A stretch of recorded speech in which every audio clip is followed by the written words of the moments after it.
इस वीडियो में बस मैं बताऊंगी अपना सिलेबस जो 2026 नीट के लिए मैं देने वाली हूँ, विच इज़ ये मेरा मतलब मोस्टली सिलेबस मैंने एक जगह लिख लिया है। केवल फिज़िक्स का है यहाँ पे, और यहाँ पे केमिस्ट्री का है अलग अलग करके, और ये बायो के अलग है।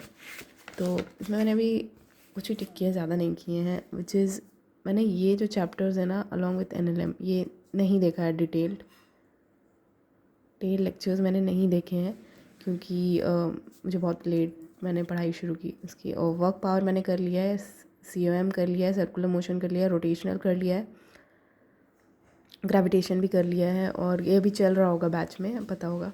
और थर्मल भी कर लिया है, फ्लूइड भी हो गया, सॉलिड भी हो गया, तो मैं इसमें टिक कर देती हूँ। और सर्कुलर अभी मैंने मतलब वो वीडियो देखी नहीं है, बट अभी मुझे उसको रिवीजन करनी है। तो बेसिकली मैं पूरा जो PW का यकीन बैच है ना वही फॉलो कर रही हूँ। और मैंने परचेज़ नहीं किया है बैच, मैंने थ्रू सम लिंक्स मैं उससे पढ़ रही हूँ, क्योंकि आई नो उसमें टेस्ट देना चाहिए। मैंने अभी तक टेस्ट भी नहीं दिए हैं, which is very bad thing, क्योंकि आप घर पे जब पढ़ते हो तो वैसा मेंटेनेंस नहीं बन पाता। इसीलिए अब हम इस पे चलते हैं केमिस्ट्री में मैंने मतलब केमिकल काइनेटिक्स कर लिए हैं अच्छे से, इक्विलिब्रियम भी हो गया है दोनों, थर्मोडायनेमिक्स मुझे रिवीजन करना है, सोल्यूशन हो गया, केमिस्ट्री भी चल रही है मेरी, मतलब इलेक्ट्रोकेमिस्ट्री चल रही है, रिडॉक्स रिवाइज करना है, हो ही गया है मतलब वैसे। और स्ट्रक्चर ऑफ एटम पूरा हुआ है, कॉन्सेप्चुअल ये भी हो गया। तो ये सारे चैप्टर्स हो गए हैं, और पीरियोडिक टेबल मेरा हो गया है। क्वेश्चन प्रैक्टिस अभी करनी है। केमिकल बॉन्ड बहुत ही टफ लगता है मुझे, मतलब थोड़ा सा कंफ्यूजिंग लगता है, तो उसके लिए बट इसको मैं टिक करूँगी। P ब्लॉक D ब्लॉक बचा हुआ है, और कोऑर्डिनेशन भी बचा हुआ है। मैं सोच रही हूँ मैं ऑर्गेनिक शुरू करूँ, क्योंकि ये सारे चैप्टर्स हो सकते हैं, बट ऑर्गेनिक एक फ़्लो में मेंटेन होती है ना। और अभी शुरू हो गया है बैच में IUPAC, तो मैंने IUPAC देखा नहीं है, क्योंकि वो थोड़ा बेसिक मुझे लग रहा था, और मैं उसके डायरेक्ट क्वेश्चन प्रैक्टिस करना चाह रही थी इसीलिए। और आई थिंक सर ने शुरू कर दिया आइसोमेरिज्म, तो अभी 2 लेक्चर्स हुए हैं, तो मैं उसको देखूँगी। और GOC में बहुत ही प्रॉपर देखने वाली हूँ, क्योंकि GOC ऑलवेज अगर ख़राब हुई तो ख़राब ही हो गई ऑर्गेनिक, इसीलिए। और मैं ये बैच के लिए फ़ॉलो करूँगी बैच से। और इसमें भी मैं केमिकल बॉन्ड मैंने पढ़ा है, बट मुझे कभी भी कॉन्फिडेंस नहीं आता उस चैप्टर पे। With D and F block रटने वाला है, P ब्लॉक भी रटने वाला है, मतलब थोड़ा बहुत समझना है। तो this is my whole chemistry and physics syllabus. I know ज़्यादा नहीं हुआ है, पर कोई नहीं, करना तो पड़ेगा।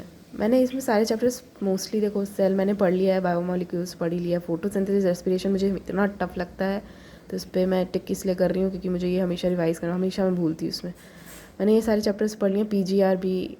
PGR ऐसा चैप्टर है कि शॉर्ट नोट से पढ़ो और हो गया, ये भी मैं टिक कर दे रही हूँ।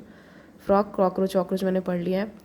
और इसमें से मुझे सबसे टफ मॉर्फो भी लगता है थोड़ा थोड़ा, एनाटॉमी भी टफ लगता है, क्योंकि इतना कन्फ्यूजिंग है ना। मॉर्फो फिर भी हो जाती है, पर एनाटॉमी मुझसे नहीं होती है, मुझे रिवाइज़ करना पड़ता है।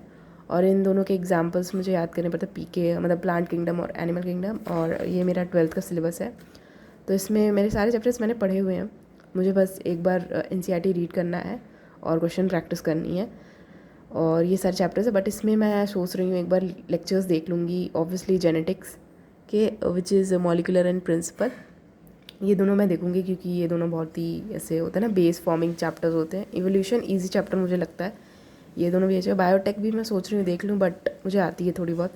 ऑर्गेनाइजेशन, मॉलिक्यूलर सिस्टम, ये सारी चीज़ें इंक्लूडेड है। तो बायो इज़ लाइक अगर मैं अभी करना चाहूँ कंप्लीट थोरो तो हो जाएगी, लेकिन फिर भी question practice the main thing. और ये मेरा फिज़िक्स सिलेबस, तो इतना फिज़िक्स सिलेबस मुझे पता है बहुत बेकार चल रहा है, बहुत पीछे चल रहा है, मुझे थोड़ा भगाना पड़ेगा। और ये सारे चैप्टर्स ऐसा नहीं मैंने पढ़े हैं, बट मैं भूल गई हूँ थोड़ा बहुत, तो इसीलिए। और मैंने अभी टेस्ट नहीं दिया है, जो कि मुझे समझ में नहीं आ रहा मैं कैसे दूँ, क्या करूँ, तो इसीलिए I am just trying to do things at a time.